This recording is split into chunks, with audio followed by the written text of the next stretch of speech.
अस्सलाम वालेकुम नाजरीन। अगर आपके पास कोई ट्राली या डंपर हो और इसमें रेत या बजरी हो और आपने मालूम करना है पैमाइश से कि इसमें कितना रेत या बजरी है, तो आज की वीडियो में ये आपको बताने जा रहा हूँ। सबसे पहले आपने क्या करना है, जो आपके पास ट्राली है उसकी लंबाई ले ले, यानी लंबाई की पैमाइश ले कि कितनी लंबाई है उसके। मिसाल के तौर पर मैंने एक मिसाल लिया है कि मेरे पास एक ट्राली है या डंपर है, इसकी जो लंबाई है वो लेंथ कितना है, 11 फीट है। उसके बाद उसकी जो चौड़ाई है वो मैर कर ले, पैमाइश कर ले, वो मेरे पास मिसाल के तौर पर मेरे पास 6 फीट है। उसके बाद जो अगर ट्राली खाली है तो खाली की तो पैमाइश आसानी से कर सकते हो, लेकिन अगर वो भरी हुई है तो इसकी पैमाइश का तरीका क्या है, कोई एक सरिया लोगे और हथौड़े से इस तरह इसको मारोगे इस रेत में या बजरी में, तो जब तक ये तह तक चली जाए तो आपको अंदाजा हो जाएगा कि अब ये तह तक चली गई है। तो फिर उस सरिया को बाहर निकालोगे और उसकी पैमाइश लोगे कि कितनी फीट ये जो है नीचे चली गई है।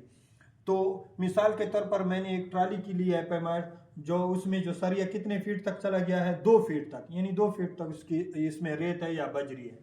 सही है, आपके पास कुछ भी पैमाइश आ सकती है, लेकिन तरीका ये है कोई सरिया लेना है अपने, उसमें से नीचे तक गाड़ के लेके जाना है।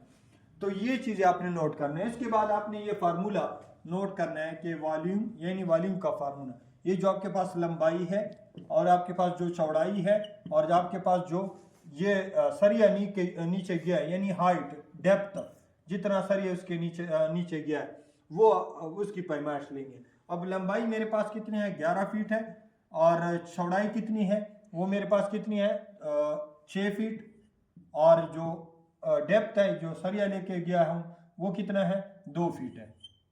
तो इन तीनों को आपस में ज़रब करोगे तो हमारे पास ज़रब आ जाए 11 6 66, 66 धने 132 क्यूबिक, ये क्यूबिक फीट में लूंगा क्योंकि CFT क्यूबिक फीट, क्योंकि तीनों पैमाइश फीट में है तो इसको क्यूबिक फीट में लेना होगा। सही है, तो 132 क्यूबिक फीट आ गया।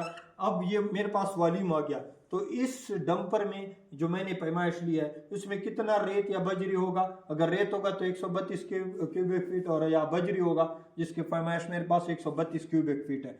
अब अगर आपने सैकड़ा में हिसाब लेना है, बाकी ज़्यादातर लोग सैकड़ा में हिसाब लेते हैं, तो इस 132 को 100 पे तकसीम करो तो ये सैकड़ा में जाए, क्योंकि हमें पता है कि एक सैकड़ा जो होता है उसमें कितने होते हैं, 100 क्यूबिक फीट होता है। कितना, CFT, एक सैकड़ा में कितने क्यूबिक फीट होते हैं, 100 क्यूबिक फीट। सही है, तो इसी तरीके से आपके पास जो जितना क्यूबिक फीट आ जाए उसको फिर 100 पे तकसीम करो, यानी अगर इसको मैं 100 पे तकसीम करूं तो मेरे पास कितना आ जाएगा, 1.32, 1.32 सैकड़ा इसमें आ जाएगा इस ट्राली या डंपर में।